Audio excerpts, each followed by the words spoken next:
जिसके आते ही दिन होता जाते होती रात, नाम बताओ उसका जल्दी सुनकर मेरी बात। सो गाइस, आज ये जमशेद दिलवाले जी का ब्लॉग बनने वाला है स्पेशल तरीके से।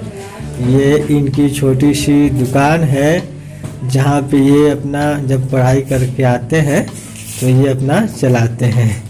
सो गाइस, ये बहुत खुश हैं अपनी दुकान छोटी सी लेकर के, क्योंकि ये इसमें अपना बच्चों को बेचते रहते हैं सब सामान, टॉफ़ी, चॉकलेट और ये बिस्किट वगैरह। गाइस, आज इनका स्पेशल ब्लॉग होने वाला है और इनको आप लोग बहुत प्यार दीजिएगा। छोटा बच्चा है, बहुत हौसले से वीडियो बनाता है।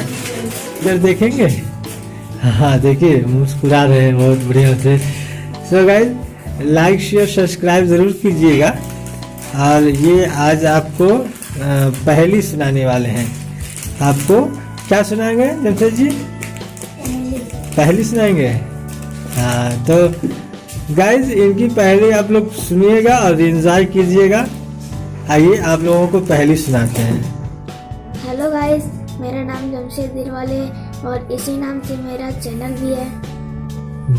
सो गाइस, आप लोगों को ये वीडियो पसंद आए तो लाइक शेयर सब्सक्राइब जरूर करें, क्योंकि आप जब लाइक करते हैं तो हम बहुत खुश हो जाते हैं। गाइस, आइए आप लोगों को हम पहेली सुनाते हैं। तो पहेली है, जिसके आते ही दिन होता जाते होती रात, नाम बताओ उसका जल्दी सुनकर मेरी बात। गाइस, आपको इसका आंसर पता है? आपने सही बताया, इसका नाम सूरज है। को में फूलों के ऊपर वह गुनगुन करता है, काला काला कौन बताओ जो उड़ता फिरता रहता है। ये दूसरी पहेली है, आपको इसका आंसर बताना था तो आपने इसका आंसर सही बताया, इसका नाम भौरा है। सो गाइस, ये तीसरी पहेली है, आपको इसका आंसर बताना है। तो पहेली है, हरा भरा कालीन बिछा है कोई उठा न पाए, माली उसमें पानी देता कोई इसे बताए। सो गाइस, अगर आपको ये वीडियो पसंद आए तो इसे लाइक शेयर सब्सक्राइब जरूर करें, क्योंकि आप जब लाइक करते हैं तो हमें ये मालूम चलता है कि हम वीडियो अच्छा बना रहे हैं कि नहीं। अगर हम नहीं अच्छा बनाते हैं तो आगे हम इससे भी अच्छा बनाएं।